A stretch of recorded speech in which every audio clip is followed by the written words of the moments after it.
in sort of the 12-step fellowship philosophy and the language of that recovery community, they talk about people can get arrested, they can go to jail, they can lose their homes, you can take their kids away, you can pray over them, you can threaten them, you can beat them, you can abandon them, but they won't stop using until they want to stop using. And people generally stop using because the pain of staying the same becomes greater than the fear of changing. And so when they get to that spiritual bottom, like I said, that crisis of that sort of critical crisis, that spiritual crisis, they decide to change. You decide to change because you can't continue the way it was because it was too bad. You couldn't go on another moment like that. You have to do something different.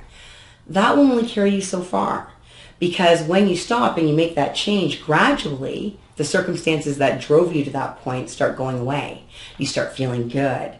You start coming back into yourself. You start having some success. You start getting spiritually developed. You start building real relationships. You start being your authentic self. Life gets good. And the fear of going back is no longer going to motivate you. What you have to be motivated by is getting more out of life, like more of the good things, right? If the only way that I can motivate you is the threat of something bad happening to you, what's the payoff? It's like the value proposition is avoidance of a negative rather than a benefit. So there's no benefit. There's only avoidance of a detriment. And that's what we try and build in is, what do you want to get out of life? What are your goals in recovery?